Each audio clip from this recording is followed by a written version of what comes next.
அண்மை செய்தி ஆதவ் அர்ஜுனாவுக்கு எதிரான வழக்கு ரத்து செய்து சென்னை உயர்நீதிமன்றம் பிறப்பித்திருக்கிறது. மேலும் விவரங்களோடு இணைகிறார் செய்தியாளர் மதியழகன். வணக்கம் மதியழகன், விவரங்கள்.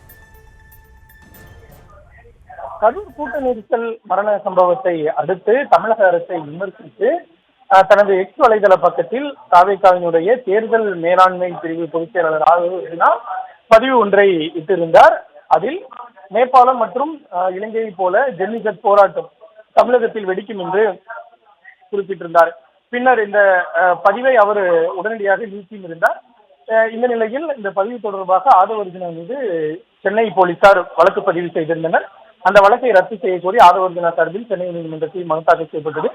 இந்த வழக்கு நீதிபதி ஏடி ஜெயச்சந்திரா முன்பு விசாரணை கொண்ட பொழுது ஆதவ் அர்ஜுனா தரப்பில் அந்த பதிவை 30 நிமிடங்களில் டெலீட் செய்து விட்டதாகவும், அந்த பதிவினால் சமூகத்தில் எந்த சட்டம் ஒழுங்கு பிரச்சனையும் ஏற்படவில்லை என்றும் அரசியல் காரணங்களுக்காக தன் மீது வழக்கு பதிவு செய்யப்பட்டிருப்பதாக தெரிவிக்கப்பட்டது.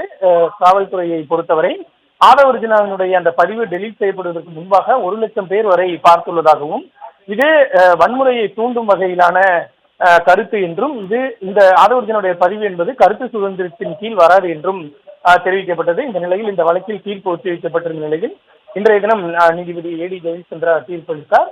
அப்பொழுது ஆதவ் அர்ஜுனாவுடைய அந்த மனுவை ஏற்றுக்கொண்டு அவருக்கு எதிரான வழக்கு, அதாவது சென்னை சைபர் கிரைம் போலீசார் பதிவு செய்த வழக்கு ரத்து செய்யப்படுவதாக நீதிபதி தெரிவித்தார்.